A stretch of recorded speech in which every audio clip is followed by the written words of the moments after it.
Was wird erfunden? We just need some more feet. What do we want?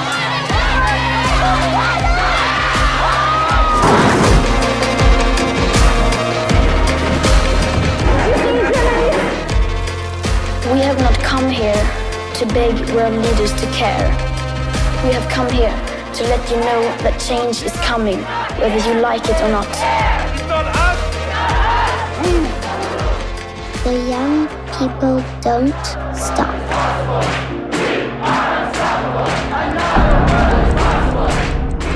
The young people don't stop.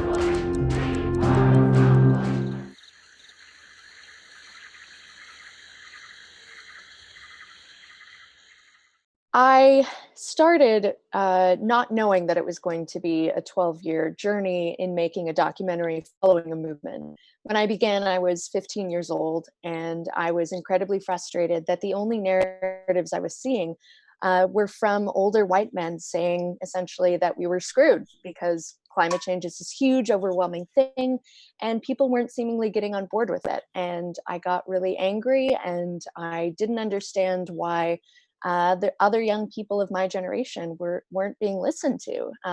This was, of course, in 2007, 2008, when it was a very different atmosphere. Social media wasn't as rampant as it is now, and just kind of fell into it. But I think when you take a chunk of time and you follow something like a movement, it's interesting to see how people as a whole change, and how societies change, and how mindsets change. Storytelling is how we influence each other, and it's how we learn about the world around us. And I think it was an interesting thing to me to see how my friends and my peers were reacting to this overwhelming and depressing subject, and seeing how it would affect the rest of their lives. It made me feel like I could actually have a say in my own life, and it made me feel like I could connect with other young people regardless of where they were, because we all wanted to create a caring, just, and sustainable world. And I just happened to love movies and film it. And Larissa, for you, what was the starting point for your journey in making those two films, Chasing Ice and Chasing Coral? Yeah, I started out actually as a production coordinator on Chasing Ice, and there were two other producers on the film, Jerry and Paula, and both of them, I think, came onto the film, I think, in the way that Jeff came onto it, which was that he kind of happened upon. I don't think he was attempting to make a climate film. He was out documenting the work of James Balog, an incredible photographer, and they started watching how the glaciers were changing. And I think for me, that's very much been my journey with climate change. It's been observing the natural world and then recognizing how it is changing, whether that's the air quality around you, or in this case, it was the ice for Jeff. And then I became the producer of Chasing Coral, and the coral behind me is fluorescing coral. And I think it really has been more of an eye-opening experience trying to recognize what is happening in the world, and then finding a creative way to showcase that to the rest of the world. Because for diving, for example, most people don't get the opportunity to go diving. So trying to figure out a way to bring people to places where otherwise they might not be able to see those changes happening.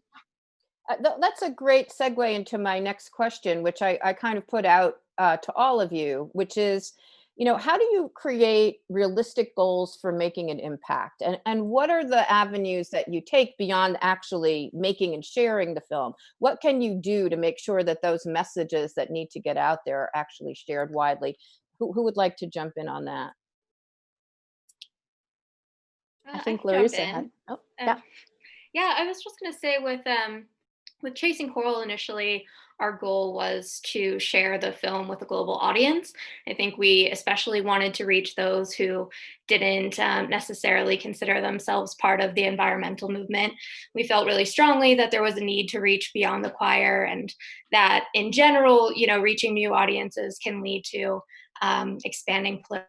So following the release of Chasing Coral, we actually launched a series of pilot programs where we were specifically targeting communities in the US Southeast and Colorado, and experimenting with how we could reach and engage new audiences.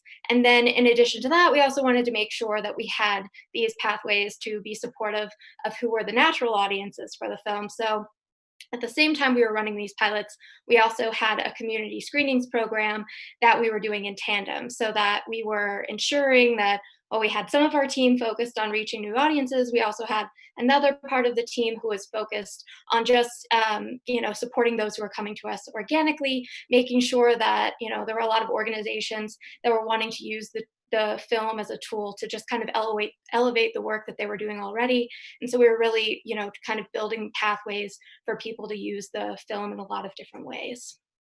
I mean, since part of the process of documentary filmmaking is that you find the story as you shoot, right? I mean, you can have a script, but, in my experience as a filmmaker and having overseen some docs, is that they kind of go where they're going to go, right? So how can you start with impact built into the initial DNA of your storytelling? Is that, or is that something that's impossible that you can't do, that you later discover?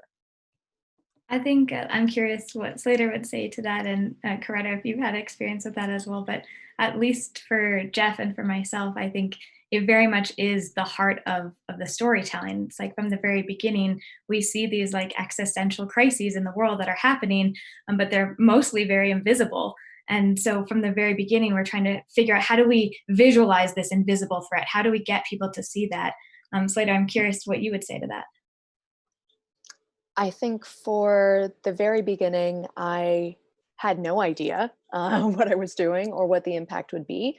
But I think that's not entirely true, because from the very beginning, what I wanted to achieve and why it was important for me to be doing this project was that I wanted young people to feel like they had a say and a voice in their own lives, and that they could share their own stories of what it was like to live through this time.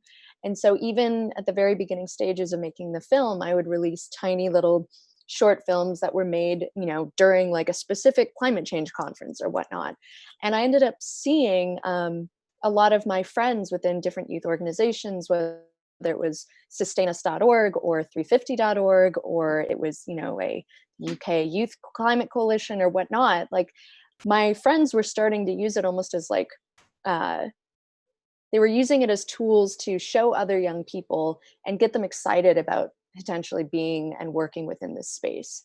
And so that was always something that I really loved and cherished, was this sense that my story and the stories that I was able to capture were inspiring and re-inspiring other people to want to be a part of this. Because you're right, it is invisible, and it can be overwhelming and tiring. And, it's not just one dark night of the soul, it's many. And I think when you feel like you're part of that community, it's very important.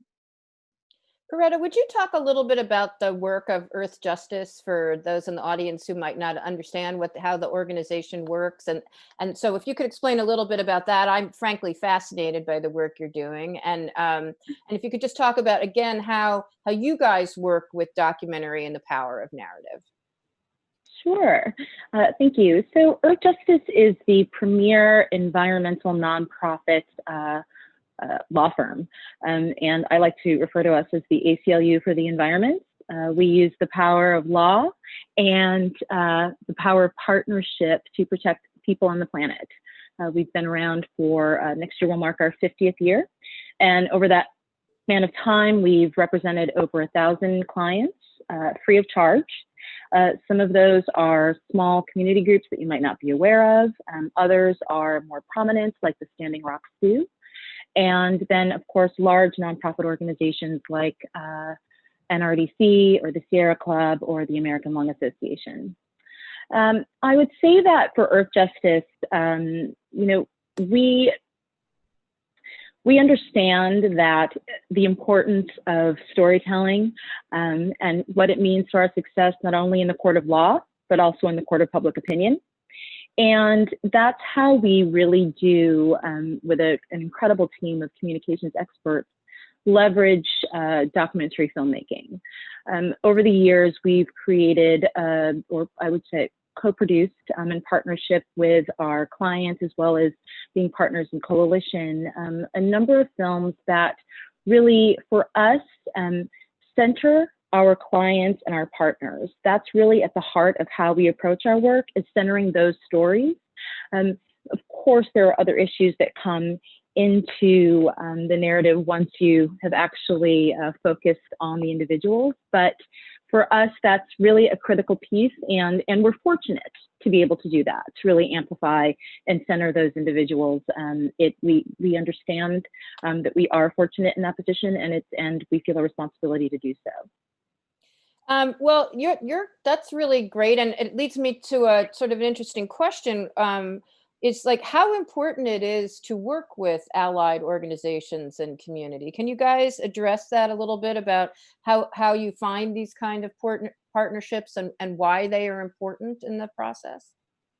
Yeah, I'll let Meghan jump in too, and I think everybody on this panel has many things to say, but we would all agree, I think, that organizations like the one that Coretta is a part of are fundamental to any action campaigns that follow a film. They really give legs to the work that the filmmakers do to create a story. It's finding the audience and then finding a strategic way to use the film to support the ongoing work that hopefully the film is hoping to address. So for us, partnerships are like paramount to any kind of impact campaign. And I think Meghan might be able to speak to some of this better because she ran our global screenings program for Chasing Coral. But we really tried to figure out what type of audience could see what type of story and be moved to what type of action. And if you look at it from that perspective, it allows you to better understand and better break down where are the levers of change, where you can actually use film to move people. And I think Jeff, when he made a film like Chasing Ice, he, made his first feature. He got into Sundance, he won an award, and he was like on stage and thrilled and excited and said, "Job well done." And then everybody asked him, "So what do we do?" And he was not prepared for that question at all. And since then, I think he started thinking really strategically about film. And that's when he took Chasing Ice to Ohio. And he found that there was one Congressman T. Berry in Ohio, that he heard might really support climate change action, but didn't have the support necessarily from its constituents to say anything or do anything about it. So he decided to move there with a team of 5 people from Exposure Labs and basically hosted screenings. And those screenings were hosted through partners. And one screening after another screening after another screening, they literally moved and lived there for 3 months. And then they, after the screening, would ask people to take photos of themselves and post them to social media. And they all had little signs, and the signs would say, "Dear Congressman T. Berry," and then would have some sort of action. And it wasn't the choir, and that we weren't going for the choir. We were going for people beyond the choir so the congressman could see, look, I have the support. It's public and it's out there. And now I feel okay to change my stance publicly. And he later did change his stance publicly on climate change. He didn't necessarily act on that, although eventually he joined one of the bipartisan climate or ocean caucuses, I think. So from that one kind of screening that led to another, all of that came from different partners who were willing to bring the screening to an audience that they knew would hear that and be able to take an action. And all of that collectively led to an actual outcome. So at least for me, I think fundamentally we rely on partners like what Coretta is doing. Yeah, I have to say that one thing that struck me in researching all of your work was that the power of the individual as amplified by the community. That was sort of my takeaway, is that, so I think sometimes as individuals, we all feel powerless, right? But when you do begin to find community through like-minded organizations or individuals, suddenly you feel a bit more empowered, right? And so I feel there's like that aspect too. It's not just the actual change that you can affect, but it's also, when you're fighting against something, it's hard to keep your own fight up, right? So finding the community really helps buoy us all towards a continued commitment. Absolutely. So let's talk about release impact strategy. When you're taking a film out, obviously there's screenings, toolkits, events, curriculum. Can you guys get a little bit more granular about what that looks like and how you plan it and how you try to disseminate that? And in sort of as a corollary to that, if you could address how you suggest that both students and communities feel like they can have agency to take action, right? I think you gave a very good example of that, Larissa, with the screening campaign in Ohio, but I'd like to hear other specifics if you guys could. I'm happy to jump in and speak a bit to, the community screenings program that we had launched with Chasing Coral was really designed in a way to provide people with tools to be able to leverage the film, however was useful to them and their organization, if they were with an organization, or if it was an individual, how they could make that screening impactful. I do definitely want to hear Slater jump in relating to how, to engage students meaningfully. I think she is an incredible example of, you know, being a part of this community that we're continuing to see grow. And so I'd love to hear her speak to that. But on the screening side, I feel that, a big, one of the things that is really worthwhile prioritizing, I think, is just staying connected to your community. I think a lot of times with films, it can be really easy to be focused on the big picture and think like, okay, that inbox is getting a little crazy. I don't have time to deal with that right now. But in reality, like those are the people who are emerging as your natural supporters for the film, and they're the people that you really can first and foremost rely on to help elevate the message of the film and to be providing examples of ways that people can be using it or be talking about that issue. So it's so important, I think, to make sure that you have created these kind of pathways within your campaign to be tracking those stories so that you can be sharing them out, because nothing is more impactful than seeing how an individual, everybody's coming from different places, different backgrounds, but there's always something that you can be doing. And so the more of those stories that you can elevate, I think the better. And so we've really prioritized that with our campaign and making sure that we're always sharing case studies, whether that's what our specific team has done so that we can be inspiring other film teams, but also inspiring, just general audiences and how they can use the film in a meaningful way in their community. So what type of things would you typically include in a toolkit that accompanies a release? Well, we have had many iterations of toolkits over the last couple of years with Chasing Coral. I think, the first thing that you can do is just have kind of a general guide for how to plan an event. We're right now, obviously, things have changed a lot in the world these last couple of months. And so we're thinking again about how we can adapt that to be thinking about how people can be organizing virtually. But we do have toolkits to help people plan screenings, to help people think through how they can connect the dots from what's happening locally, or from what's happening in the film to what's happening locally. So that goes back to partnerships and really encouraging people to think about who are the people doing work within their community that they can invite to be a part of those screenings and a part of the panel discussion, so that it really is this opportunity for it to be far more of a conversation among the community than just a film screening and a Q&A with the filmmakers. I think we really want to be finding ways to be elevating new voices. And so a lot of the guides that we have are kind of focused on that. Anyone else want to address that? Or Slater, do you want to talk Yeah. about that? One of the things that is, so of course, like everyone here, we've all been impacted by COVID-19 with our schedules and other heartbreaking, things have been happening as well. I had 5 months of screenings planned, and now I am figuring out what I'm going to be doing next, like we all are.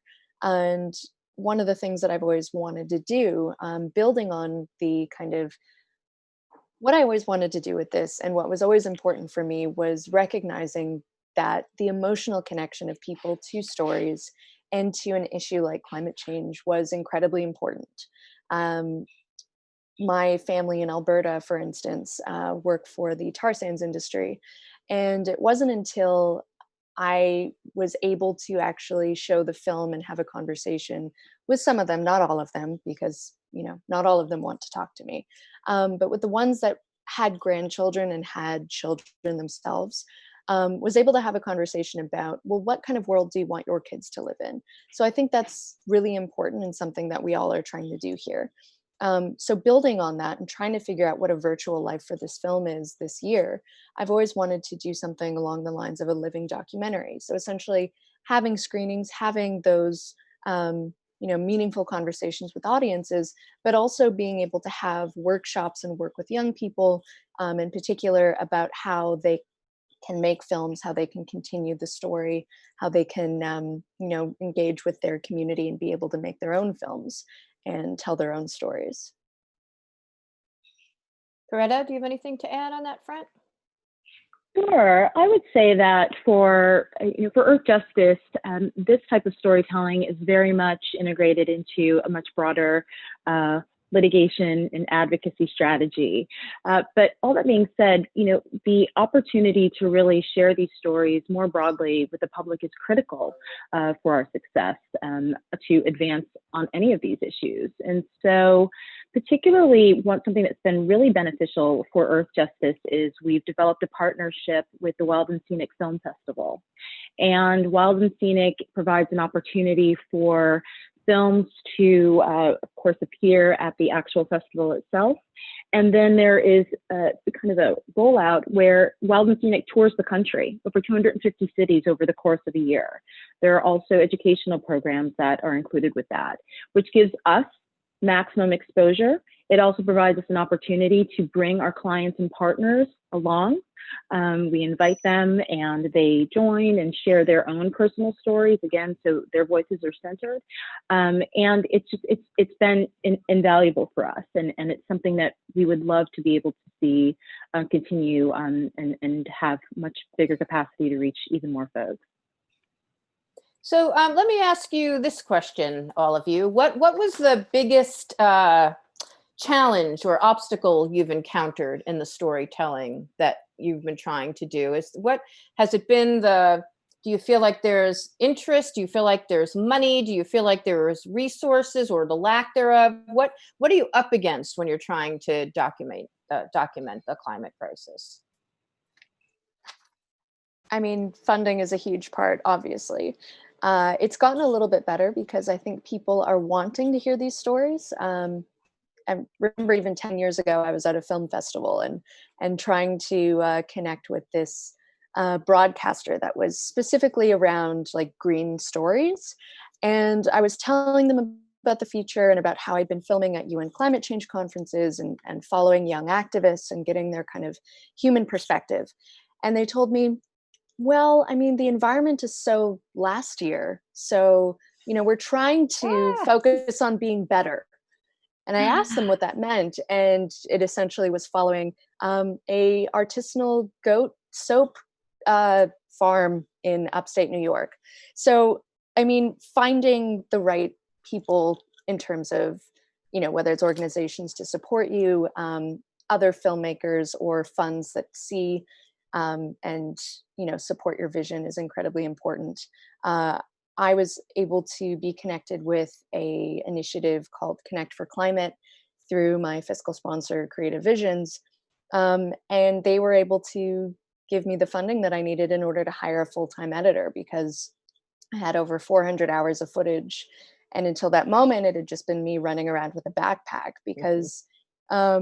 Documentaries have a tendency to take over your life and it can be very difficult. So there's having someone be able to support your vision. Luckily, my team is hung in there the whole way. But also I think it's being able to recognize that you yourself are a human being as you're making this film and that you need to take care of yourself.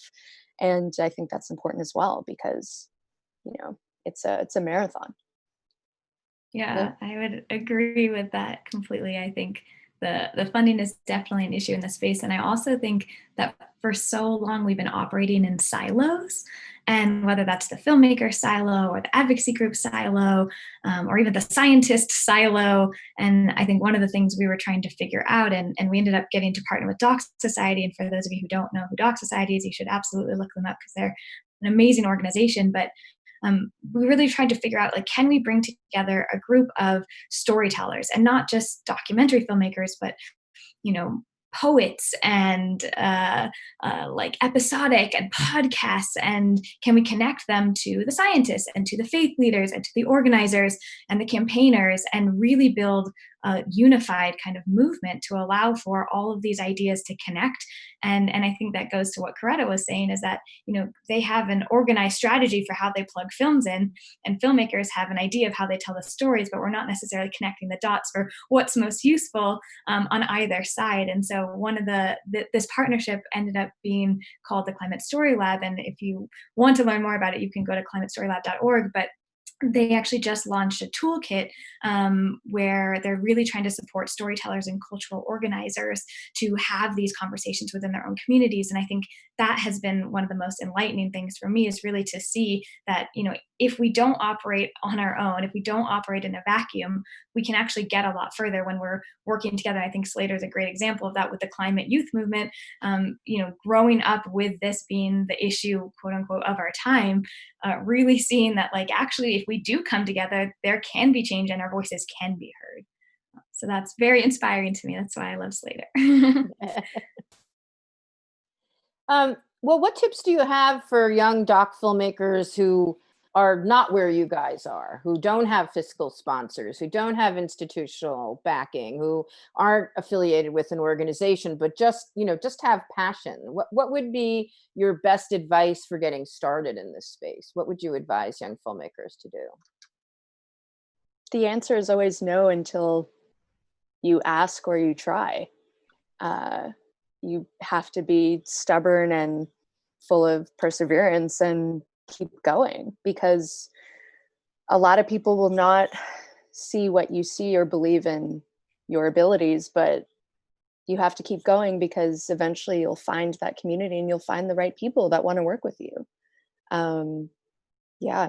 For me anyway, I feel like that's one of the most important things, is just to keep going, to not give up, to not listen to the gremlins in your head saying that it's too hard, or you can't find the funding, or you can't, no one wants to listen to the story. It's, I really do believe that, when you put yourself out there and you put the work in, that the universe responds to you and you are connected with the right people and, the right subject, or, we're in the right place at the right time. There is a kind of magic to it. And I think sometimes we forget that, being open to other people can, you never know where it's going to go. That's my rambling answer. Coretta, what would your advice be? Well, I would say that probably the best piece of advice I could give is to find the community, to really think about the story that you want to tell, and to really seek out those who understand the story, who may be part of the story, and can really help you, I think, focus your attention and your time and really build that, kind of foundational piece that you need to go forward and to have that tenacity and that resilience to get the story told. I think it's really, really a critical piece. Okay. Larissa or Meghan, do you have anything you'd like to add? Meghan, you have something? I don't know. I might let you speak to that from the filmmaking angle. I think someone actually on the panel before this said that curiosity was the one thing that they would encourage, and I wholeheartedly agree with that. For at least all of the filmmaking I've done, I grew up with parents who are computer scientists. We did like science and math problems at the dinner table and things like that. And they have supported and championed me into the world of art. And then since then, I think I've been able to use art to talk about science. And I think that curiosity and that learning has been something that, if you're curious and you're passionate about something, somebody else is going to find an interest in that. And so just keep going, just keep learning. And at some point, hopefully somebody will take an interest into that. And I used to say go to film festivals, because actually that's where Jeff, the director of Chasing Ice, met his first real big supporters. That he went to a film festival and they showed his film, and afterwards somebody came up and said, I have to connect you to these people. And they have since become the most amazing and wonderful supporters of the work that we have done for the last 10 years. So it can happen, like Slater said, it can happen anywhere.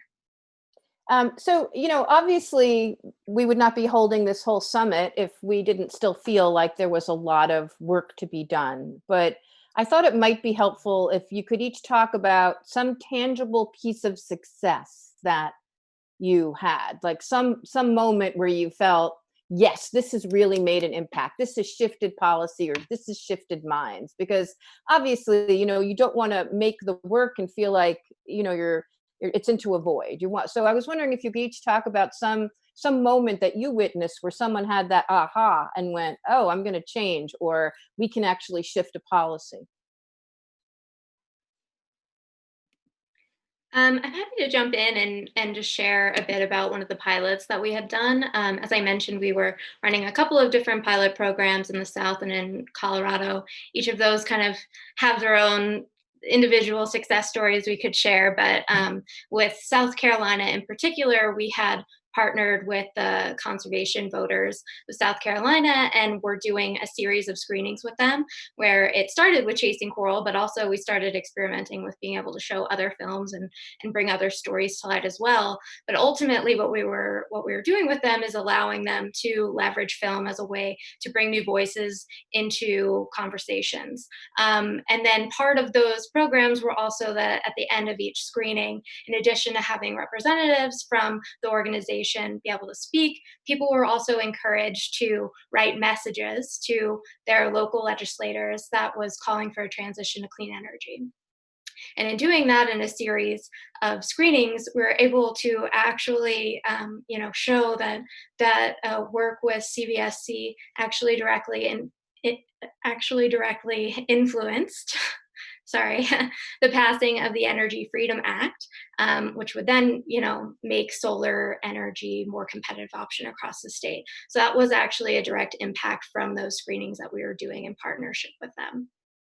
Yeah, I just tag on to what Meghan said. It's like humbling as a filmmaker to see a group of people who then want to use your film or other films that speak to a similar issue for something that can actually change the course of what our legislation is or how we live our lives. And I think, the work that Coretta is doing and the work that a lot of the other organizations we've partnered with are allowing art to be more than just a story on screen.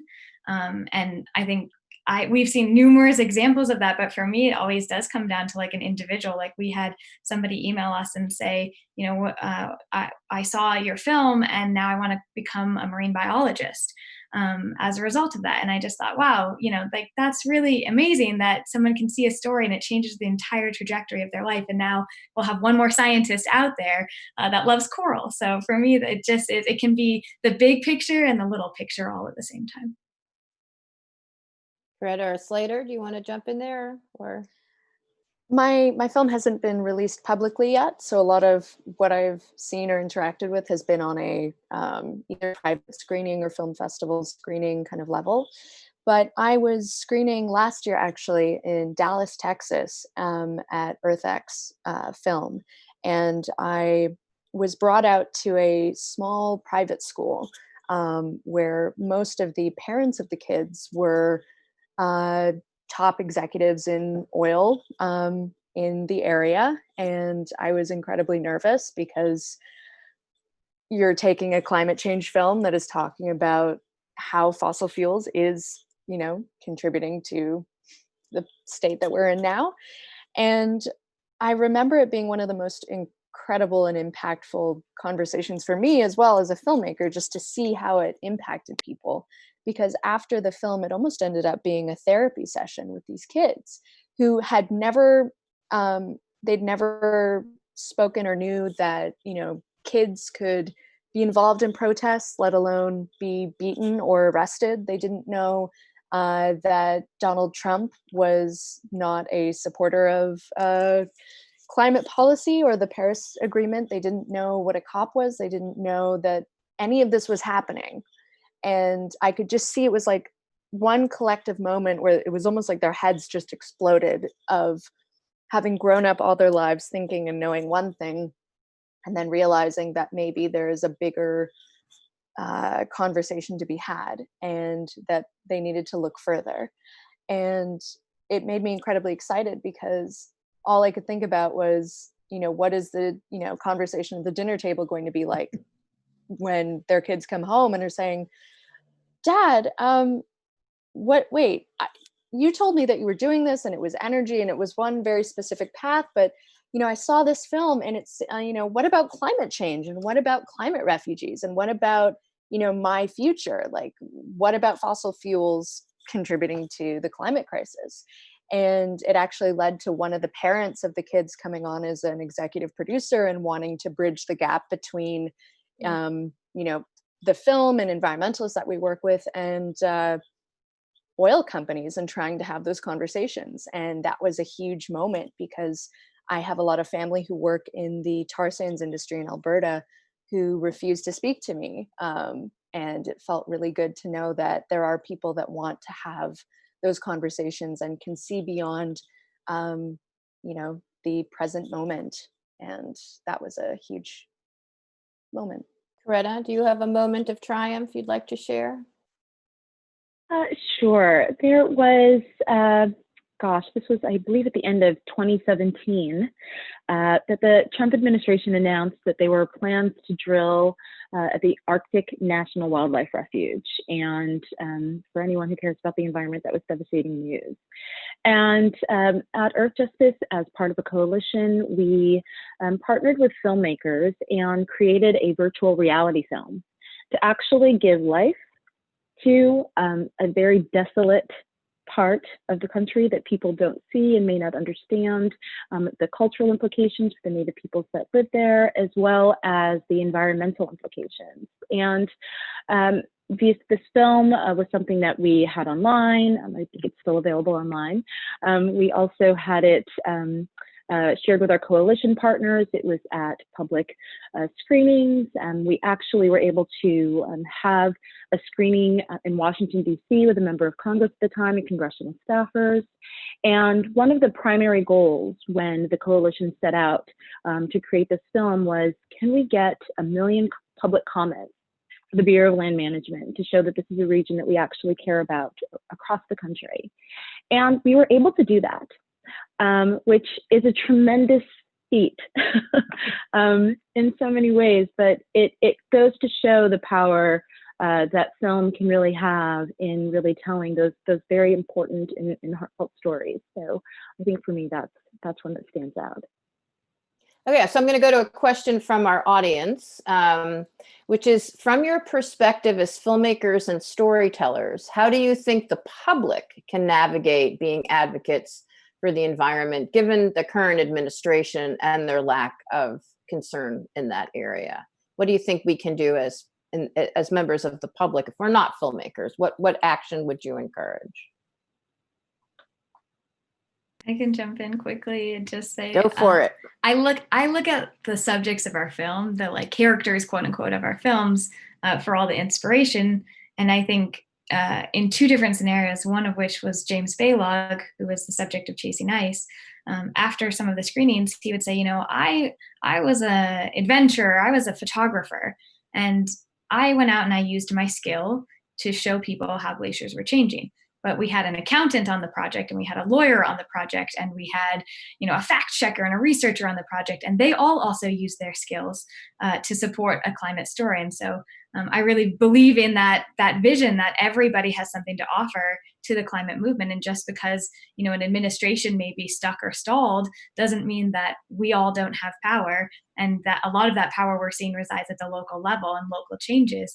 And I think that there's a lot that we can do. And that's why I think, the youth movement has been inspiring in some cases, but that doesn't give people the out to say, oh, well, the kids got it, they've got it. We all still have to do our part. Yeah, we need that intergenerational conversation and, mentorship. I think for a lot of young people who are just getting into this as well, they might not know what they can do, or, they're just developing the skills that they are passionate about and are hoping to be able to use within this. So something I think that folks who aren't necessarily filmmakers or, climate activists within this group or within the greater public can do is take the people who are asking you for help seriously and come together as a community and look at the different ways that you can start thinking about this, whether it's, thinking on a local level and starting community gardens and being more aware of the connection between what you eat and what you wear and what you drink and how it affects everything, how really all parts and facets of the way that we live is connected to the climate crisis.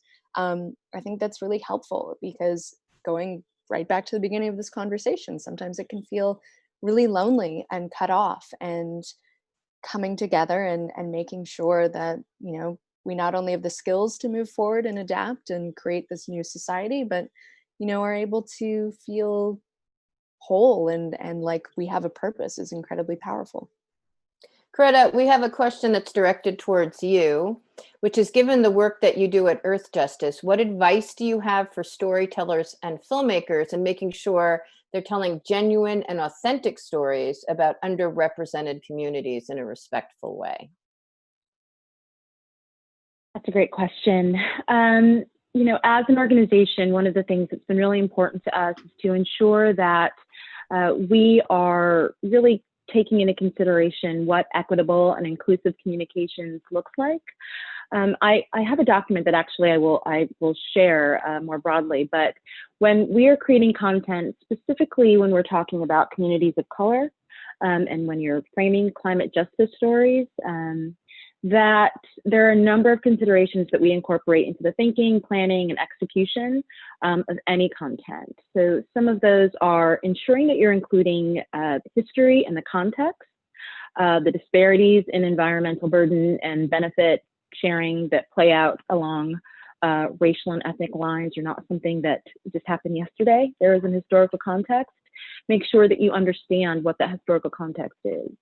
When you are presenting a subject matter or a topic, really do spend some time in connecting with the communities and those that you are considering for the story, to make sure that what you're doing is actually amplifying and in partnership, as opposed to kind of coming in and superseding something that you know, has been a long, drawn out battle for folks. And I think also really thinking about what it means to be an ally. Allyship is active, and it is an ongoing education that we at Earthjustice are focused on, and it's something that everyone, I think, particularly in the climate fight, should also really, you know, spend some time. There's so many books and great just material, so much material out there right now about allyship and what it looks like. And I think particularly when you're talking about the climate crisis in an intersectional frame, that's one of the most important things I think that you could do. Great answer to a hard question. So out for all of you, do you have any advice on how to pitch films with environmental subjects or environmental messaging? Is there, I mean, is it, and I suppose it sort of connects to, you know, another question I have, which is, how do you get to the material in front of the people who are not like-minded, right? We keep talking about the importance of community and finding the community and people who are in that, who already share your beliefs and are in your space, but so many people on the opposite end are people that we need to reach. So how do you do that, both in terms of trying to find the money to make a project and also in terms of taking your film and putting it in front of audiences? I might echo what Coretta said. I think she had such a fabulous answer to that question. And I think it's so true that for so many of the storytelling initiatives, I think we really are looking to expand the pool of not only the stories that are being told, but the storytellers behind that, and as well as the audiences that they're targeted to. And I think the climate movement needs everybody involved, and it can't just be a small select group of people. And I think that goes down to the pitching itself and trying to get a movie made. I really do agree with what Coretta was saying, where you really have to be thoughtful about the story you're telling. And are you the right person to tell that story? And if not, how do you find other people to tell that story and elevate their voices? And really being thoughtful too about how the story will come across to which audiences, and how do you present that, and how do you do that in a way that is respectful and thoughtful, and also that is meaningful to that audience. So at least for Chasing Coral, we spent a lot of time trying to think about, you know, what are the right audiences, and we were, you know, even in the research process trying to figure out, how do we highlight diverse voices? And I think what we found was, in the scientific community, we were having a hard time trying to find the scientists to elevate. And that was like not a result of the fact that there aren't talented people out there that are people of color, but a result of the fact that for so many years, only the people of that have been highlighted are a various, you know, select group of people. So I think what we're really hoping for is that there is a new movement of storytelling where we get to elevate the voices that are really important in the movement and the audiences that need to hear those stories, and that those stories come from a diverse group of people. I think in terms of the fundraising, that fundraising has to follow that as well. So at least for Exposure Labs, and that's one of the reasons why we did partner with Doc Society to do the Climate Story Lab, was to figure out, how do we get diverse stories? How do we fund and get funders to see the need for diverse stories? And then how do we, from there, elevate those stories in the community? Because it's great that we can show coral bleaching and the ice melting, but there are so many other stories that are happening at the local level that a community might resonate more with. What Meghan was saying is connecting the dots from the story to the community. So as people who are all on the front line of documenting and fighting for climate justice, I'd just like to touch on, how do you think the pandemic may change the conversation? I mean, I've been, very alert to, how clean the air is in LA, or the photos of Lake Michigan where you can see submerged boats for the first time in 100 years, and some other signs that the Earth sort of decided to heal herself when we all stayed home. So how do you feel that's going to change the conversation? And can we seize on this moment to create a paradigm shift in the way people are thinking? Do you guys think that's possible? Oh, completely. I think what it's showing us is that the way that we've been living is not the is not the way that we always have lived and the way that we always need to live. It's not the only way of existing. It has been incredible to see how cities have been seeing such drastic changes in air pollution and are seeing a blue sky for the first time. But we also have to remember that this isn't all that we need to do. This isn't like, oh, well, we've done such a great job and, now we can feel like, we can just get back to our lives. With the climate crisis, like, what we're seeing is great, but we need a lot more. We need to change a lot more. I think what it has shown me and my friends, at the very least, is that I don't think we are prepared for the kinds of changes that are going to be coming our way. I know that this is a pandemic and has been affecting the whole world, but I think what it's showing is that we need to be willing to listen to and hear each other a lot more. We need to be willing and, to see that there's something in front of us and that we have to act. And even if it's hard, that it's worthwhile. But I think people are seeing that. I think people are remembering, like, that there is life outside of just work, that there is human connection, and that there's family, and that there's, being able to take a moment and appreciate, a beautiful sunset. I think we're remembering that that is part of the life that I think most of us want to live. But for me anyway, it's been great, but it also shows me that we have a lot more work to do. Anyone else? Where do you think that there's the most potential for change? Well, I would echo what Slater was saying about, I think that we're seeing a lot of these incredible stories emerge on the Chasing Coral front. There's also the update that this was the third mass bleaching event happening simultaneously, while we're seeing all of these other pictures around the world of, clear waters. And so I think that it's still very important that these conversations are being had. And I think right now we're in an unusual position where there are a lot of people who are at home, and actually film has a great opportunity to be really elevating these issues. And I think that there are so many storytellers out there that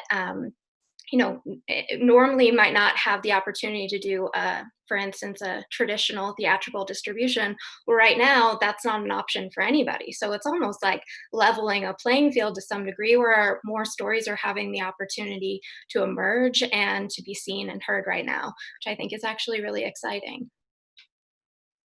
One thing I think that we need to remember in this conversation as well is that we're talking about a very Western perspective, one that is a little bit more privileged in terms of the fact of, there are huge parts of communities that can and are able to stay home, but a lot of people are not able to stay home. And I think what we're seeing is we're seeing that, that I shouldn't be the one to speak on this, but and now I'm rambling, so I'm sorry. All right, we're almost out of time. I want to thank you. You've all been amazing and inspiring, but we have one last question. So it's sort of a general one, but I put it out to anyone who'd like to ask. What general advice do you have for aspiring entertainment activists and storytellers? I think you addressed a little of this before, don't say no, find your passion, things like that. But, how do you, what other things would you advise our community of young storytellers and activists to hold tight as they move forward into the world and trying to make their difference? Coretta, what would you say? I'm really curious. It's a really hard question. Something that's really interesting at Earthjustice is particularly for our communications team, that we don't necessarily judge success solely on whether a story ends up on the front page of the New York Times, or that we suddenly have a boost in brand awareness. That sometimes it's really just the opportunity to really be engaged in centering the stories of our clients and partners in justice and hope, and that's a win for us. So I think that to the point that you can find those opportunities that really do, match with your personal commitments to justice and to partnership, to inclusion and excellence, to just continue pursuing those, and that you'll get there. I agree. I don't want to spoil Slater's film, but there's like a part of Unstoppable Youth that when you guys get a chance, you should all see it whenever it's out or wherever it will be. But it's something that actually Linda Cornfield, who's one of the executive producers of Chasing Coral and Chasing Ice, talked about. Was, we were really feeling down about the climate movement, and you work really hard and then something doesn't go right and then you feel really sad. And I think she was looking at it as like a relay race. And this is something that in Slater's film, there's a bit of this in there. And I don't want to spoil it for you all, but there's a passing of a baton. And I think that analogy, that metaphor is really beautiful, because it means that you're not in it alone. It's not like we're just running a marathon and we're all by ourselves and we're at the 26th, mile mark or whatever it is. And you're exhausted. It's like, actually, you know what, you can run and you can sprint and then you can pass the baton to somebody, and you can take a break and then you can jump back into the race. And I think for all of the people that are out there and all of our team, I think that's really how we look at it is it's a team effort. It's a team sport and we all have to do our part, but you can take a break. It's okay. And then you got to jump back in. All right. Any final words from Meghan or Slater? I might just jump in and say also, don't hesitate to reach out to other people. And, I think that in general, the film space is very collaborative. And I know at Exposure Labs, we are always very open to talking with other projects and just in general, being able to share ideas and stories of what's worked for us. So I would just say, again, like, don't hesitate to reach out and just see what kinds of advice and inspiration you might pull from other people working in this space. All right, I'm told we need to wrap up. Again, I want to thank you all. I'm also told that there is a graphic on the screen if you want to learn more, and I'm sure you all do after hearing our incredible speakers. So thank you all.